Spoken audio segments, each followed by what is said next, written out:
せーの。 Hello, foreign entrepreneurs. I'm Kazu. I'm Noma. We are supporting the startup visa application in Osaka City.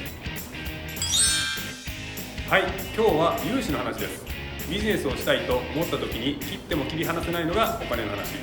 それは海外でも日本でもどこでも同じですよね。そうですよね。日本人の起業家さんでも融資のご相談をよくされていますし、外国人の方でも融資を受けられると助かる場面が多いですよね。でも外国人の場合は在留期間が短いと借りられないとか聞いたことがあります。それは僕も聞いたことあんねん。そこで今日はスペシャルゲストをお呼びしました。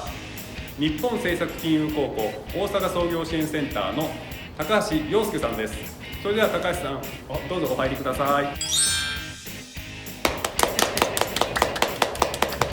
こんにちは。こんにちは。どうも高橋です。よろしくお願いします。よろしくお願いします。よろしくお願いします。爽やかですね。緊張してます早速ですが、陽介さん、日本政策金融高校って外国の方には聞き慣れないと思うんですが、簡単にご説明をお願いいたします。はい、では説明します。日本政策金融高校というのは政府が出資する政策金融機関です。中小企業を経営される方やこれから創業される方などに支援をさせていただいております。ありがとうございます。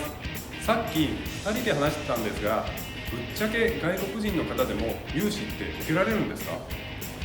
はい、それがですね、実は外国人の起業家の方でも融資を受けることは可能なんです。そうなんですね。てっきり難しいものなんだと思ってました。外国人の起業家の方であっても基本的には日本人の起業家の方と同様に融資の検討が可能なんですよ。日本政策金融高校さんっていろいろな融資制度があるイメージなんですが、どの制度が対象になるんですか？はい、基本的にどの融資制度も対象になります。セーフティーネット貸付のようなすでに事業をされていらっしゃる方向けの融資制度も対象となりますし、新たに創業する方や創業後7年以内の方であれば新規開業資金、いわゆる創業融資も利用することができます。ただ、もちろん確認しないといけない条件もあるんです。まず法人の場合、日本国内の法人であることが条件となります。なるほど。じゃあ海外の法人が日本での取引をするときに高校さんを利用するといった場合には対象外になるんですね。そういうことなんですよ。それから代表者の方が住民基本台帳に記録されていらっしゃる方というのが条件になるんです。住民基本台帳。はい、外国人の方の場合ですと中長期在留者や特別永住者などが対象となると思います。3ヶ月以上の在留期間があって在留カードを持っている方っていうことですね。観光目的のような短期滞在ビザではダメなんですね。それはそうやろな。陽介さん、じゃあ在留資格の種類に制限はないんですか？大事なところですよね。もう一つの条件としてご説明しようと思ってたことなんですけれども、今回のテーマである創業融資に関して言えばですね、日本国内で事業活動を行うことができる在留資格というのが必要になります。これはお二人の方が詳しいかもしれないですね。まずは在留資格の経営管理ですよね。あとは日本人と同様に行動制限のない永住者や定住者ですね。最近私も勉強中なんですけど、日本人の配偶者や永住者の配偶者の在留資格でも日本人と同じように事業の経営ができるんですよね。お、だんだん説明ができるようになってきてるやん。あとは高度専門職2号の場合でも経営ができるみたいで、かなり限られた人になると思うけどね。でも陽介さん、さっきは日本人と同様に借りられるっておっしゃってましたけど、やっぱり在留資格の話になってくるなら在留期間の残りがどれくらいかによっていろいろな制約とかあるんじゃないんですか？はい、在留期間も関係するんですけれども、事業をどれくらいの期間やっていらっしゃるか、どれくらいの期間日本に住んでいらっしゃるかとか、税務申告をきちんとしていらっしゃるか、在留期間の更新状況はどうなのか、こういったさまざまな要素を参考にしながら総合的な判断での融資の条件を決めております。例えば在留期間を何年も更新していて安定した事業の継続をしていらっしゃるという実績があれば、在留期間よりも長い返済期間で融資を受けることが可能になるケースもあるんですよ。へえ、そうなんですね。確かにそういった総合的な判断という意味では日本人が融資を受ける場合の審査とそれほど変わりないですね。つまりこの人はちゃんとお金を返せるかという視点で見ているということですね。そういうことなんですよ。これは日本人、外国人に関係なく言えることなんですが、やっぱりあまりにも事業の見通しが立っていらっしゃらないという方に対して手放しにご融資をするっていうのはなかなか難しかったりもします。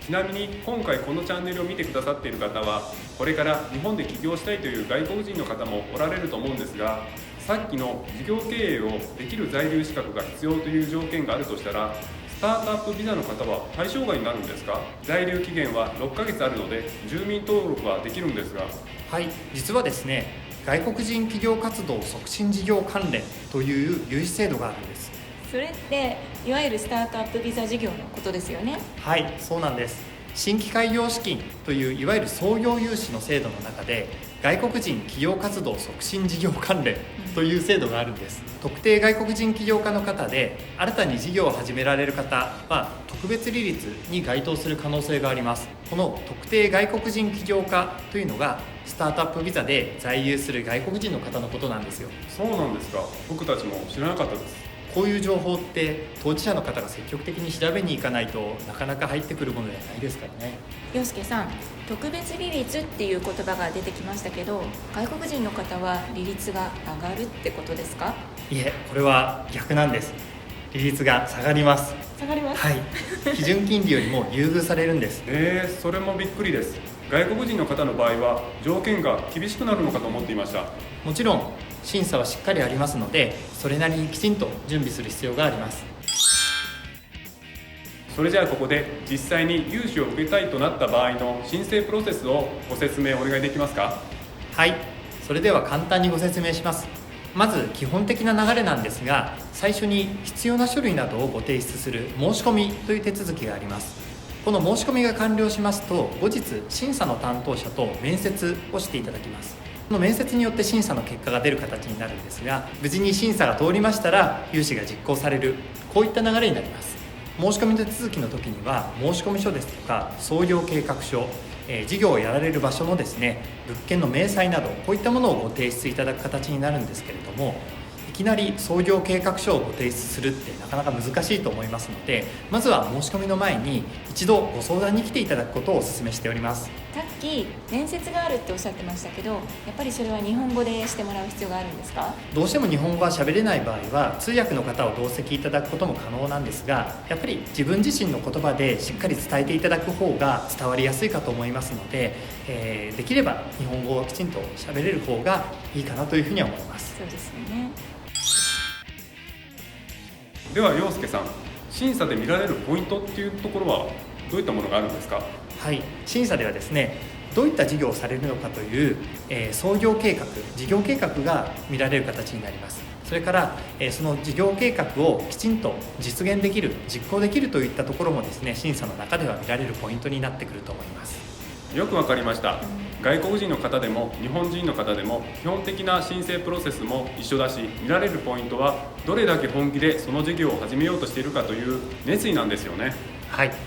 カズ先輩、それってスタートアップビザにも言えることですよね。本気で始めようとしている方はそれなりの準備や覚悟が必要ですし、その思いは事業計画書の内容や申請者ご本人の言動からおのずと見えてくるものなんですよね。本当にそうだと思います。融資の審査の際も計画書を出してもらいますが、やはりご自身で作られていらっしゃらない、こういった計画書はやはり分かってしまうんですよね。何よりも事業計画書は自分自身の事業を整理して課題を見つけるために作るものなので、自分の事業を成功させるためにもご自身で作っていただくこと、これをお勧めしております。外国人の方は融資を受けるのは難しいと思っていたんですが、正しい情報を知るというのはすごく大事ですよね。大阪産業創造館では日本政策金融公庫大阪創業支援センターの方と無料で相談をしていただくこともできますので、詳しく話を聞いてみたいという方はまず気軽にお越しいただきたいですよね。はい、お待ちしております。融資を受けたいんだけれども何をしたらいいかわからない、全くわからないという方もいらっしゃると思います。私たちはできるだけ丁寧に対応させていただきますので、まずはお気軽にご相談に来てください。それが企業実現への具体的な一歩になるんじゃないかなと思います。陽介さん、今日は貴重なお話を教えていただきありがとうございました。このスタートアップビザチャンネルでは、外国人の皆さんが起業するにあたって役立つ情報を正しくお伝えしていくことを目的としています。スタートアップビザの申請に関してのご質問やご相談はこちらのメールアドレスまでお気軽にお問い合わせください。それでは次回のスタートアップビザチャンネルをせーの、お楽しみに。